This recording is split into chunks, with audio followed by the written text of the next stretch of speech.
As the medical liaison for the Marion County Sheriff's Office, whistleblower Mary Coy served as the intermediary between two entities that determine the standard of care for those in custody, law enforcement and healthcare.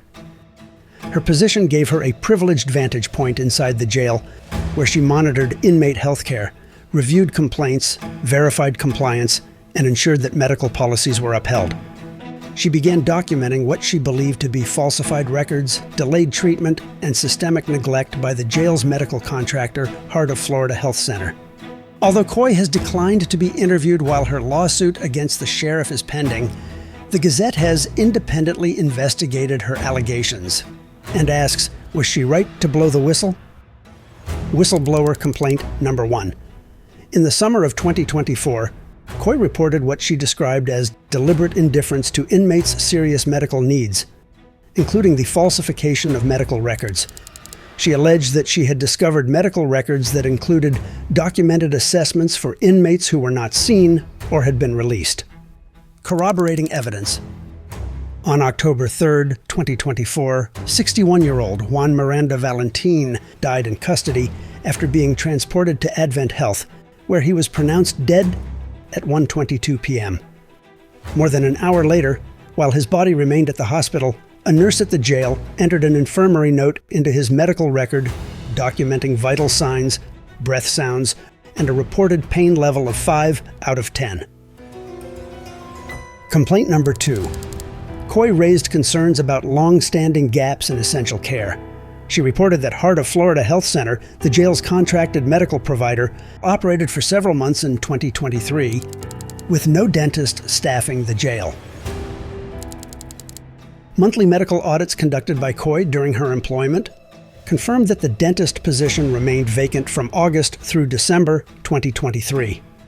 According to the Florida Model Jail Standards, which establish the minimum requirements to protect the constitutional rights of incarcerated individuals, Policy 710 mandates that each detention system shall have an agreement or understanding with a licensed dentist to provide emergency dental care. Complaint number 3. Coy reported that disabled inmates often could not submit grievances because they were denied access to the grievance computer system, preventing them from filing medical complaints. On April 4, 2023, Coy described an encounter with an inmate who said he knew how to file grievances but could not because the kiosk was inoperable. This claim aligns with a jail incident report from that same month in which Officer Bowers wrote that 2 inmates had repeatedly requested to submit grievances, but that each time the inmate grievance computers have been inoperable. Furthermore, in August of 2025, 2 years after Coy's initial complaint, correspondence from the Marion County Sheriff's Office confirms the installation of secure grievance drop boxes following a request by Disability Rights Florida. The office opted for a paper-based system instead of electronic kiosks that would allow for more transparent tracking and reporting of inmate complaints. Claim number 4. Coy raised concerns about the timeliness and adequacy of inmate injury assessments. Coy alleged that on March 20th, 2023, an inmate was struck in the face by another inmate. A nurse initially reported no injuries, but the following day, another nurse noted swelling and pain, rated at 9 out of 10.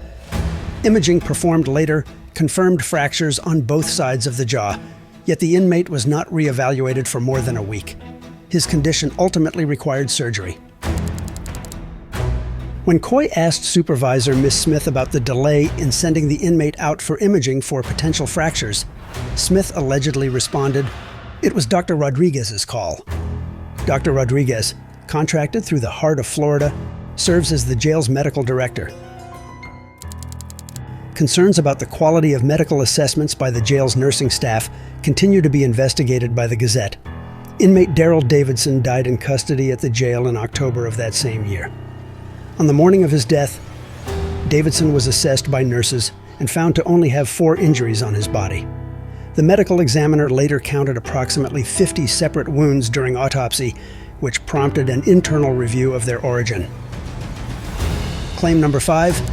Coy reported noticing a drop in the number of inmates being admitted to the infirmary in the spring of 2023 and asked Ms. Smith if policies regarding its use had changed. Ms. Smith allegedly told her that none of the infirmary policies have changed. In October of this same year, jail records indicate that Dr. Rodriguez had reportedly told nursing staff that he no longer wanted inmates housed in the infirmary for medical observation anymore. When inmate Daryl Davidson collapsed after a shower, a lieutenant and sergeant had to override this directive to get him to the infirmary due to his rapidly declining condition. Davidson would die in custody later that evening. Claim number 6. In January 2023, Coy reported that an inmate was denied a breathing treatment despite showing symptoms of wheezing and strenuous breaths on assessment. When Coy questioned Ms. Smith about this case, Smith said that Dr. Rodriguez told her the nurse had the right to refuse treatment based on their assessment. Coy appeared to insinuate that this was a violation of HOF Protocol 7, which provided policy on nurses and the administration of breathing treatments when a provider is not on site.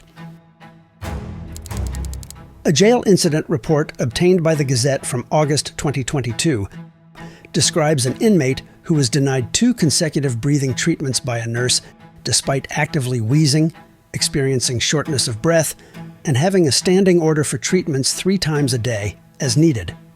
The report notes that the inmate received the treatment only after a deputy intervened and personally escorted him to the infirmary to ensure medical care was provided. In another complaint, Coy documented the case of a diabetic inmate who reported a blackened toe on January 10, 2023, after 3 prior attempts to be seen. A wound culture taken on January 14th tested positive for infection and included treatment recommendations, yet no antibiotics were prescribed. It was not until February 24th, more than 6 weeks later, and after a second wound culture, that antibiotics were finally ordered. By then, the provider described the toe as red, swollen, warm, and macerated. Coy's concern was that there was no indication that the first abnormal lab culture was ever addressed, which allowed the infection to progress untreated for over a month.